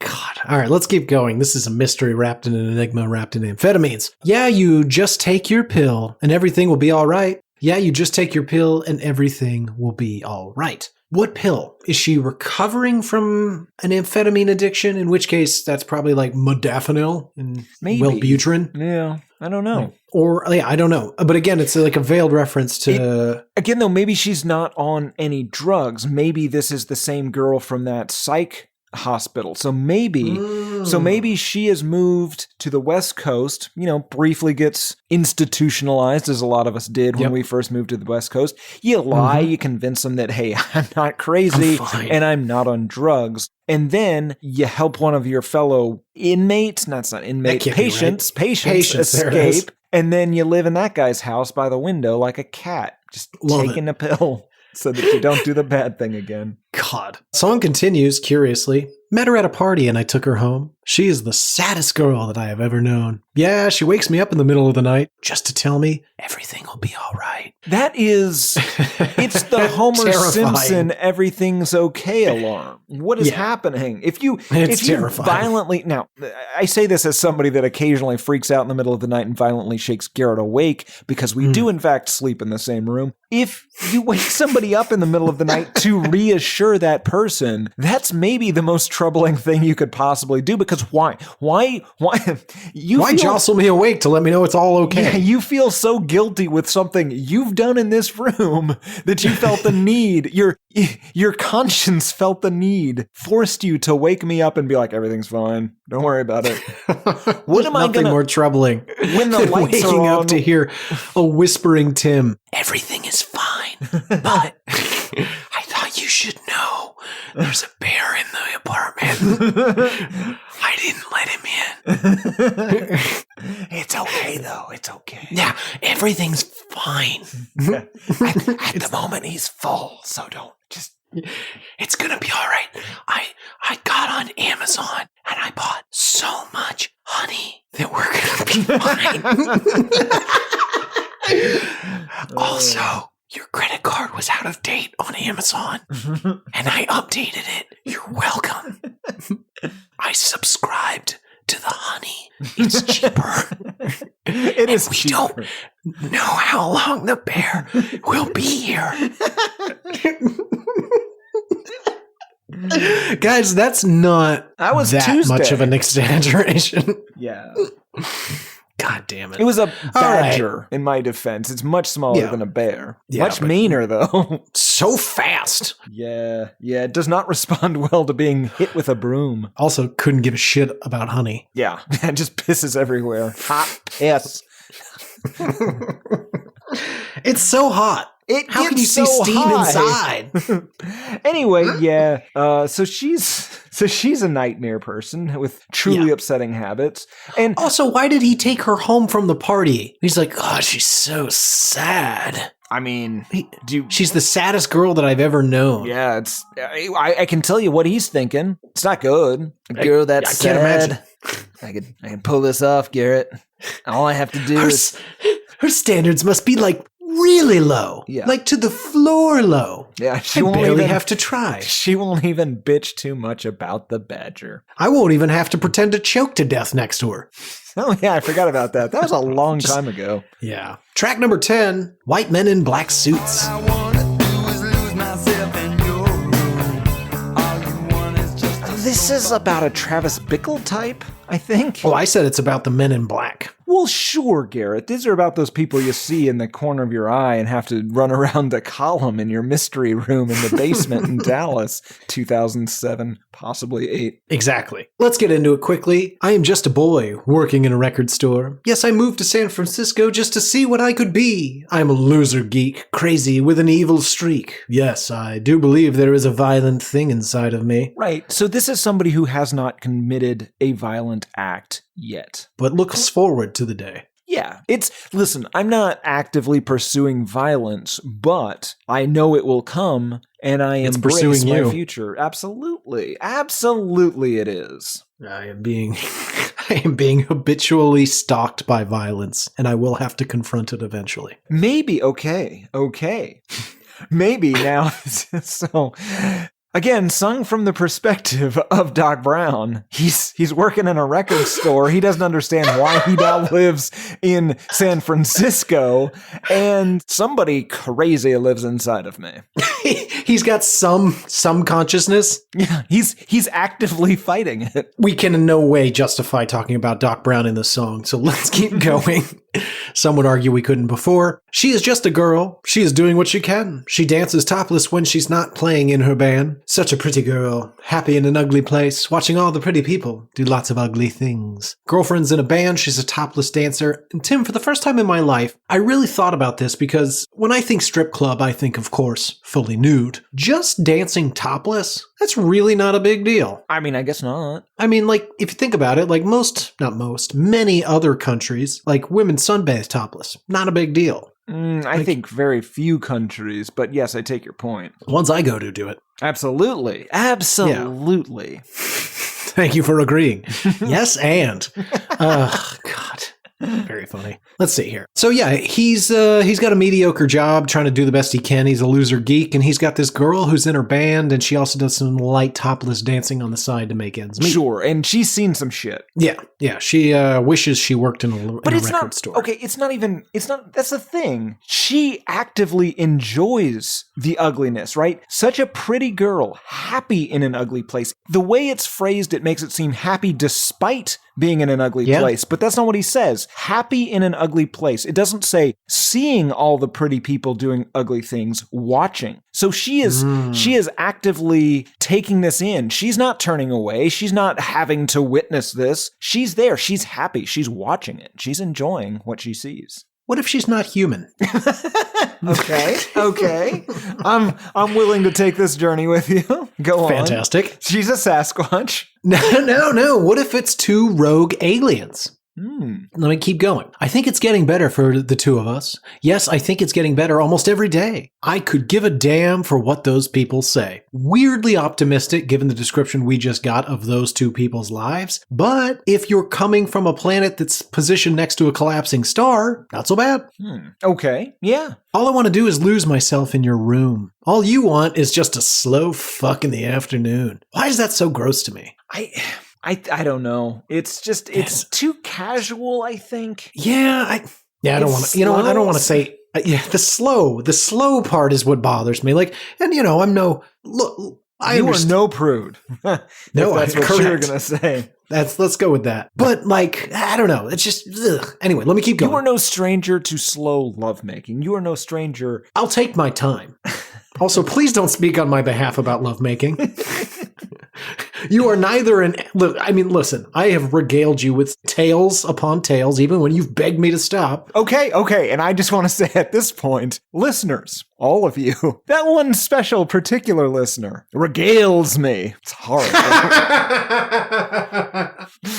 Regales. I don't want it. I beg him to stop. Disgusting detail. Yeah.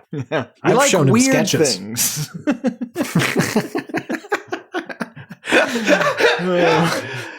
Kinda. Anyway.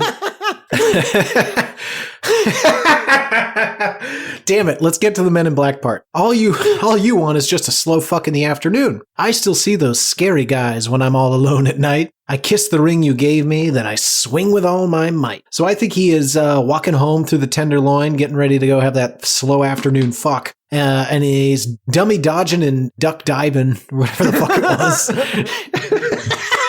Call back. And those Men in Black, Tim. He's fighting Tommy Lee Joneses and Will Smiths to make it back to his hideout. Probably even a Josh Brolin or a Hemsworth. Oh, God. I never saw that Hemsworth one, did you? I did. That can't be good. If it weren't for that dreadful Tessa Thompson, that is. Kumail Nanjiani is in it. He provides the comic relief. Was this pre or post being ripped to shit? I don't know. It doesn't come up. He's a voice actor in it. I see. All right, song continues. I think it's getting easier for you and me to agree that the white men in these black suits, they are diminishing. Okay. Yes, I think they are diminishing. Yes, I think they diminish you and they diminish me. I think they are diminishing. So this is, you're chased by government agents and your response is, listen, I'm above this. We're above this. Come on, guys. Mm-hmm. Basic. And, what this probably is almost actually about is just naysayers. Yeah. But that's no fun. Song continues. Yes, I think it's getting better for the two of us. Yes, I think it's getting better in the worst way. I refuse to be afraid of almost anyone. Afraid of all the things they do, all the words that they say. Let's live the way we want to live and hope they go away. This actually at least finally acknowledges hey, it's not actually getting better. You're just getting used to this lifestyle. Yeah, but I mean, if your planet is slowly being destroyed by an expanding sun, yeah, may as well. Yeah, you make the best of it and keep dodging that Tommy Lee Jones. Yeah, let's move on. Track number 11, Sunflowers. I know where you go. Yes, I know what you do. Yes, I know the awful things you Yeah, we're really scraping the bottom of the barrel here. This is a song about a father spying on his kid or kids. I think that's it.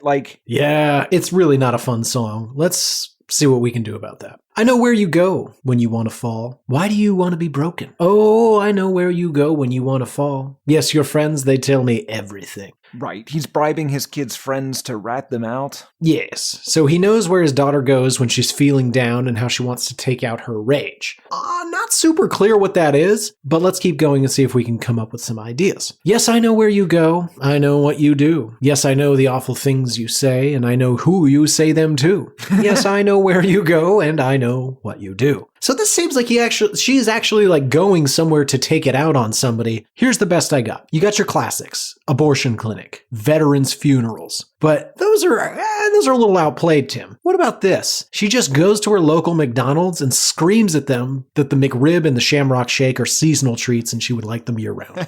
Quite possibly. I think that's a great idea. I think that just harassing local service workers is probably what she's doing. My thought on it was that he's following his daughter around. You know, she's like 10 at this point, maybe at the very most. And he's getting tips from her friends as to what she's doing. And, you know, he knows where she goes. He follows, he sneaks into that club that she's in, and he's hiding in the back, and all of a sudden they call her daughter's name, and she walks on the stage, secretly stand-up comic, and she's just up there, but she plays it so blue, Garrett. He's in the back, and he's just like, my 10-year-old daughter is saying some upsetting things. What even are jizz ears? Why is she saying that?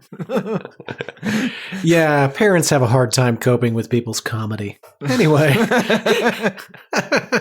That's a good theory. I like that. I know how you get crazy inside. They say it runs in the family. I know just how you feel when you get crazy inside. Your mom, she said that you're just like me. Parents, let your children know the crazy you have given them. It can be very helpful. I don't know about you, Tim. My father did not tell me about the brain things I had till I was way older and had already lost the war. Yeah. There's a reason you have to go outside and tap that tree 53 times every day. Not 52, not 54. 53 is the number currently. Yeah, literally calling my father and saying, hey, do you ever have something that eats at you so badly that you cannot focus on anything else at all, but that one thing is both inconsequential and you know the answer to it? Oh, yeah. Okay. What?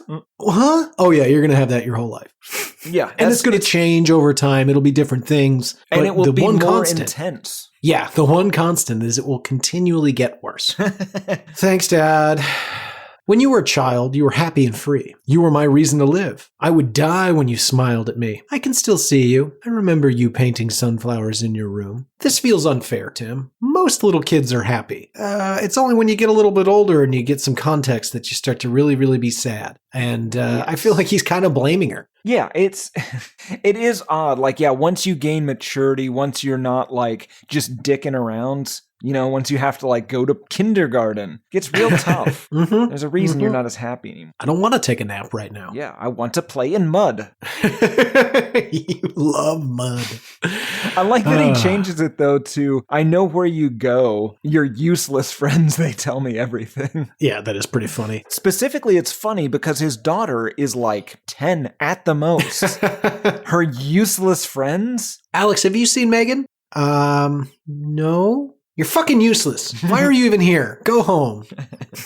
She's at the comedy store. She's at this comedy store. She's at Dangerfields doing a midnight spot.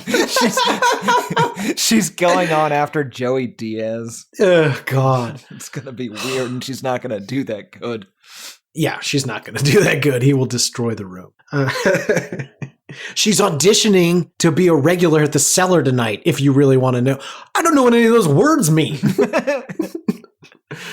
A regular what? And where is the Cellar? You're useless, Timmy. Oh, God. You know, I noticed you said useless to me, but it really sounded like you're useless, Timmy. No, I said Timmy. Oh. You hear what you want. You hear what you want. All I want to remember, pretty pictures on the wall. I remember you happy. I remember it all. It kind of sounds like a little judgmental, which is weird because this whole song is about how he gave her the brain problems. Yes, the comedy bug.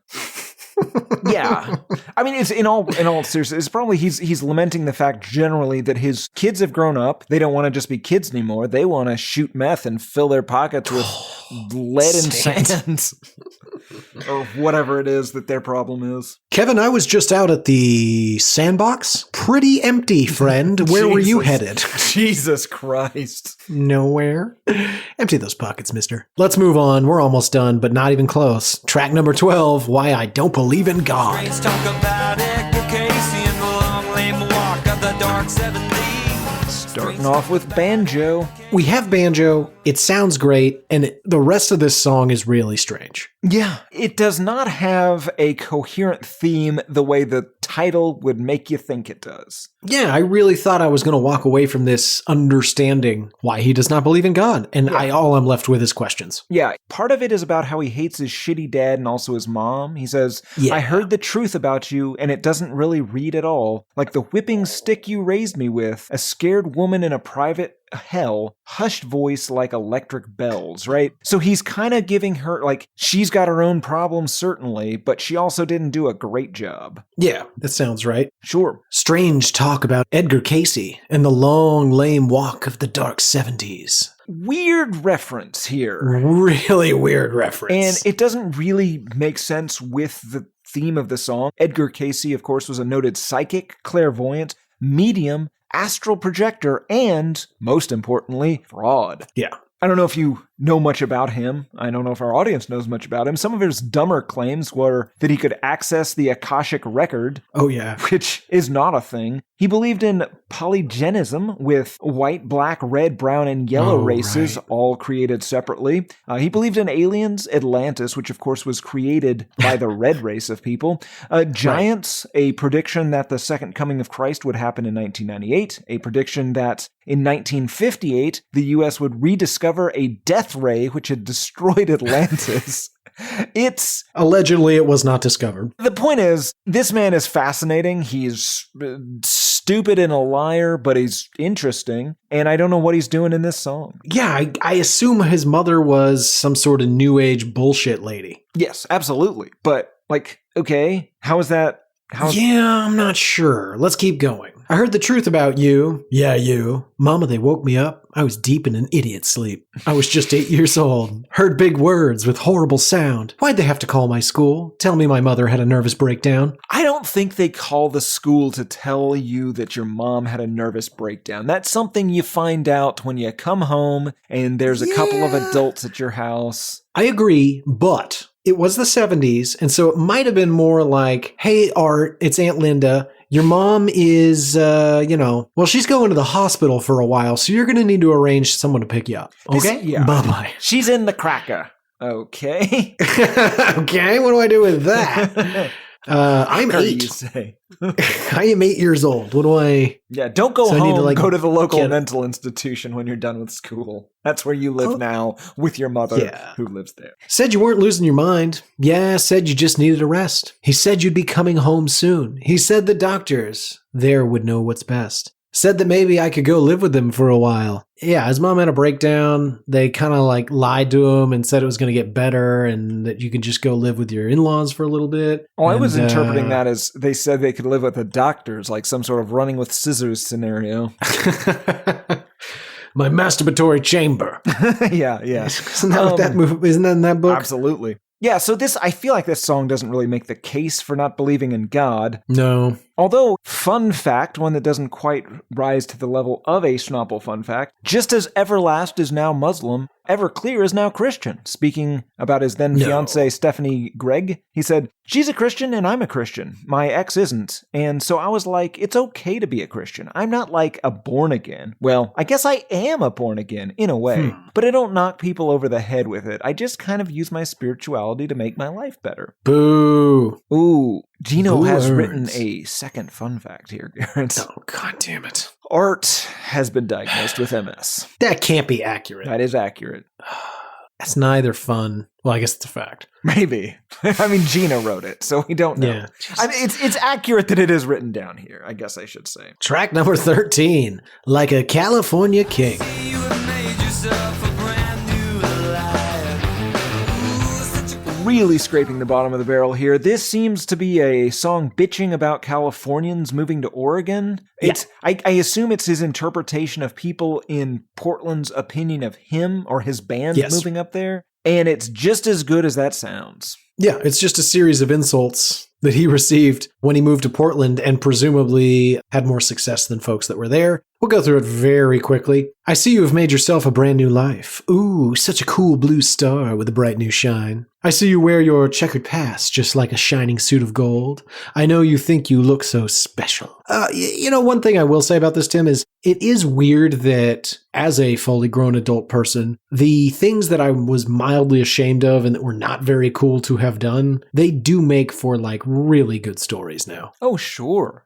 Your faults are the most interesting thing about you. I think that's Doug Stanhope's bit. Oh, God damn it. Don't want to right. hear about how you're a good Christian man. He wants to hear about that time you did a bunch of cocaine and kicked a hooker in the head. From a moving vehicle. Yes. It happened.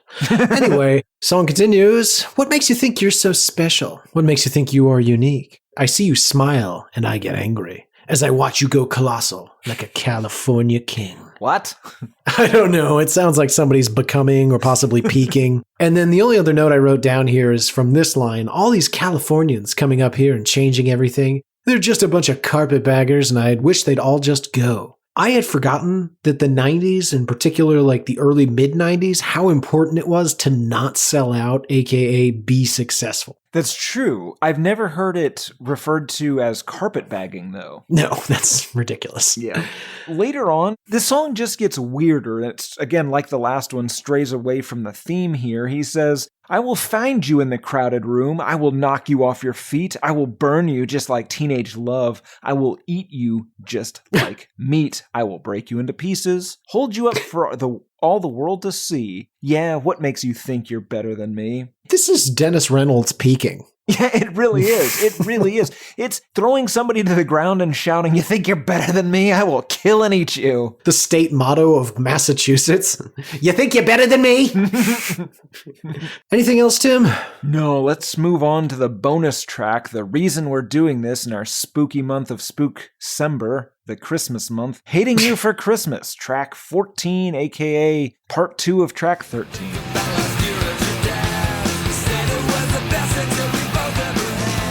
This is a ridiculous song. It starts off with sleigh bells and the sound of a Christmas party. And weirdly, the song is sung, at least in part, with the exact cadence of I Will Buy You a New Life, and it's really distracting. It is very distracting, but it paints a picture of a very crazy person. Yes. a possibly like Lex Luthor level supervillain. Let's get into it. But thanks for the Christmas card. I don't want to hear about your new job now. I don't want to hear about your new boyfriend. I don't want to hear about it all working out for you. No, I don't want to hear it now. This sounds like somebody that broke up with this person very recently and then sent them one of those god-awful Christmas newsletters about how great their life is now that Jeremy's out of the picture. yes. Alternate theory. Garrett's art died.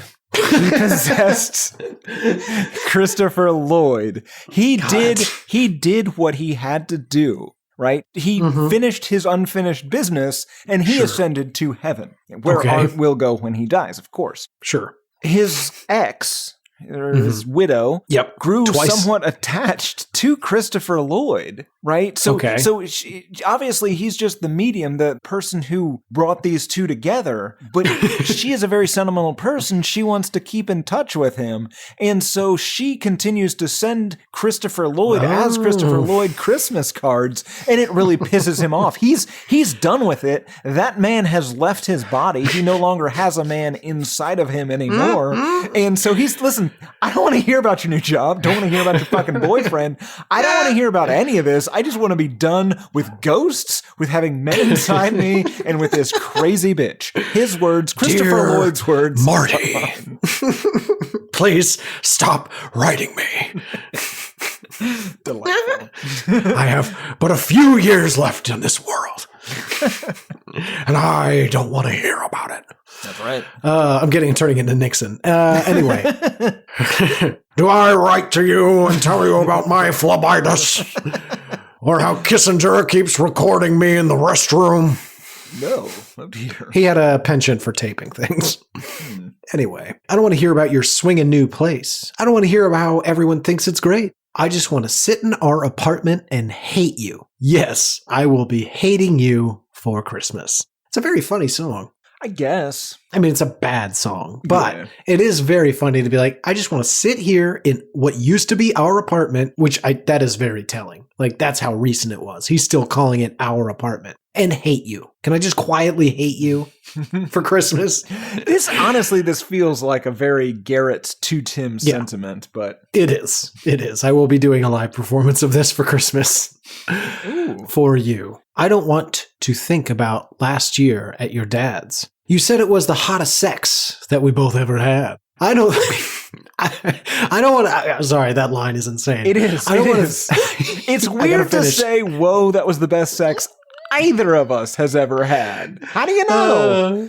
Was it good for you? Picture- Who okay. I'm asking. Of course it was. Okay, so Christopher Lloyd has been just psychologically dragged along on this whole thing. He's a prisoner in his own body. And he's, listen, I don't want to think about it. I don't want to think about how we went and visited your dad. He was confused why Christopher Lloyd was there. You explained the ghost thing. Then you had sex with me at your dad's house. It was... You declared it to be the best either of us have ever had, I'm which Chris is goddamn insane. Lloyd. I've had you- great sex. I was apparently only like 38 when I filmed Back to the Future. You think I didn't get laid, lady? God, it's confusing. How does he look the same for 60 years? Oh, yikes. Anyway, yeah, God, that line it's amazing. Yeah. That was the best fucking sex we've ever had. Wait, both of us? It's the same thing as the athletic thighs. It's this such specific phrasing that just, it invites questions. It reminded me of the Troy McClure Selma Bouvier date. That's the funniest anecdote I've ever heard. Now you tell one.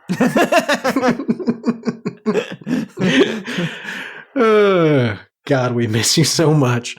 Yeah. Let's see here. Song wraps up with, make you go away. Wish that I could make you go away. I will be hating you for Christmas. 8 times in a row. Yeah. And that brings us to How Did It Do, Tim, where I must ask, how did it do, Tim? Pretty good. This is certified 2 times platinum by the RIAA. That's of 1998, though. So it's in the next 25 years, it probably sold a few more copies. You would hope. It hit number 33 on the US Billboard 200, but it was the 74th best-selling album of 98 and the 112th best-selling album of 1999. And then Y2K reset everything, so who the fuck knows?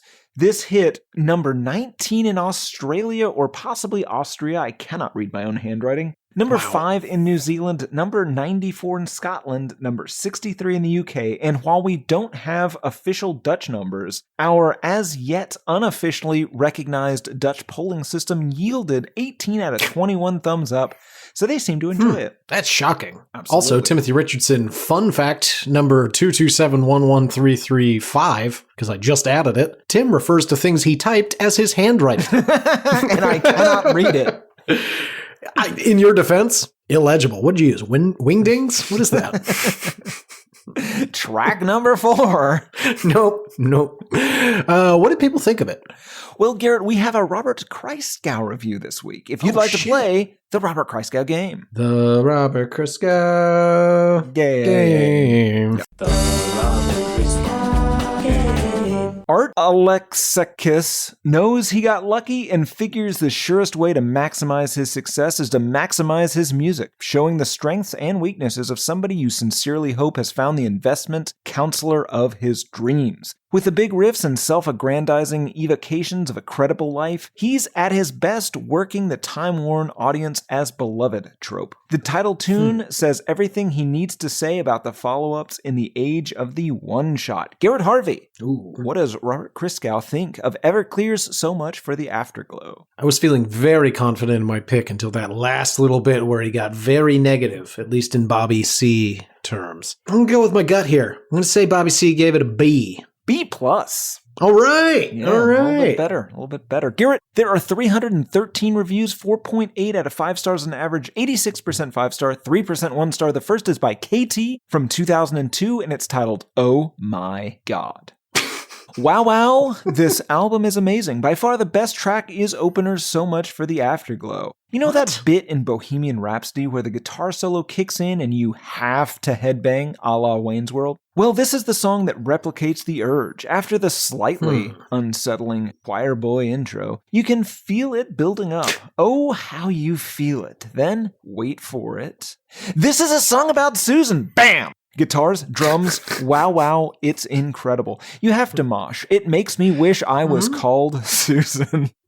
Basically, the whole CD is fantastic, from the opener song through the contagious I Will Buy You a New Life, and the one with a banjo, Why I Don't Believe in God. Buy it now. I said now. Stop reading this and buy it. Goddamn. 5 out of 5 stars. Oh, I don't like that. Also, I was convinced that review was going to say, this album is great from the first one to the second one.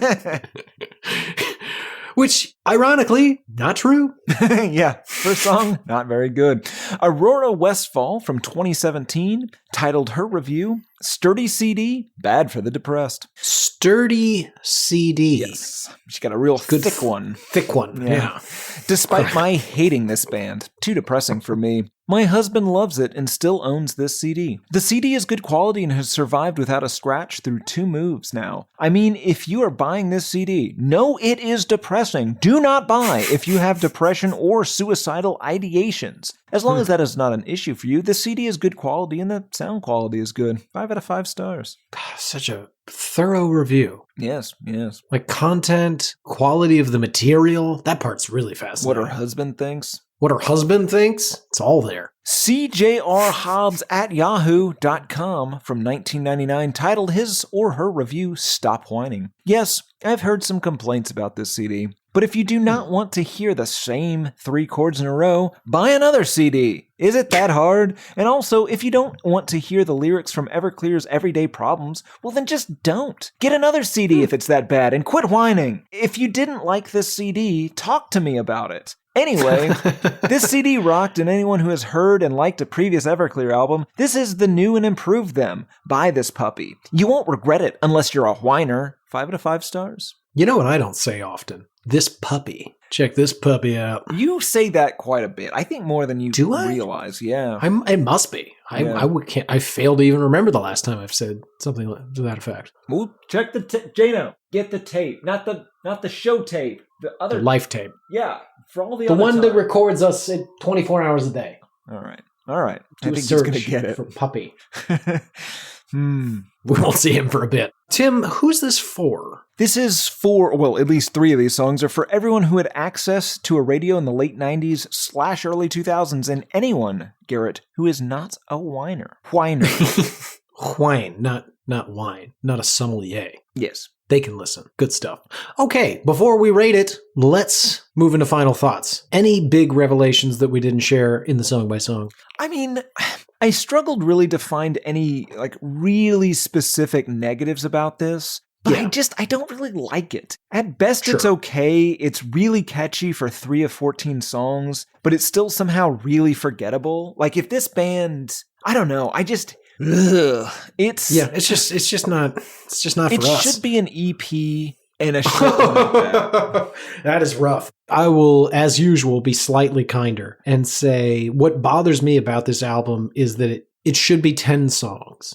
And even that is pushing it a little bit, but I just don't understand why producers aren't willing to say, like, hey man, this is too much. This is chaff. Like, get it out of here. Yeah. That's maybe my only real observation. To your point, and it's an interesting and rare distinction, like, I actually don't have a ton of faults with this album. Like, it's fine. It's just not really for me. Yeah, it's boring enough that we had to come up with that whole Christopher Lloyd bit, which was inspired. Well done. I gotta say, though, we are going to have a funeral for that bit after this episode. Like, full service, because we have just beaten it to death. But it was a lot of fun.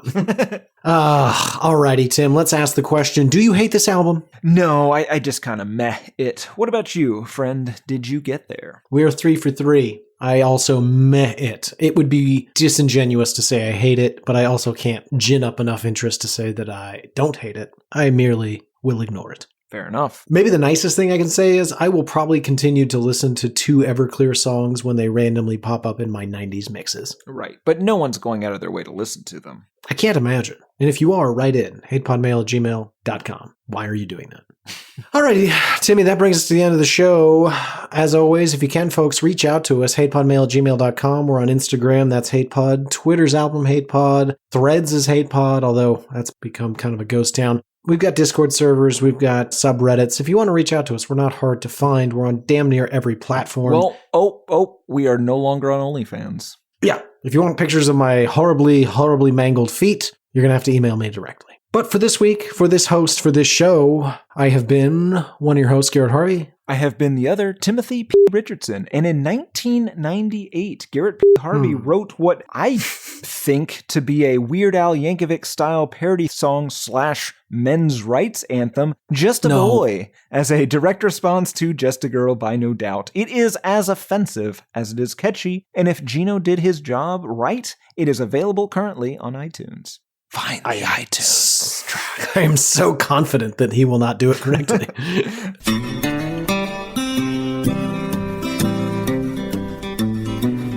There's cowboys running through my dreams. Nothing's quite the way it seems.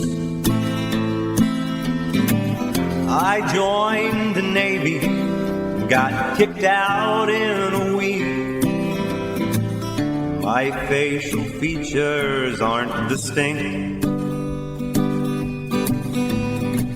Try to find some meaning in these songs.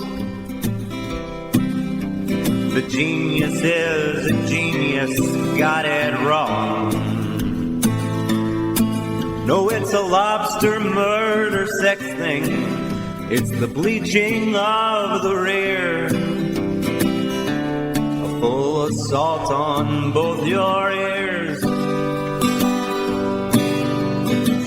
The riffs are too repetitive. The lyrics make no sense. All the songs are B-sides. The cover art's a mess. Listen to it for a week. Now that week has passed. It's the Why I Hate This Album podcast with Tim and Gary.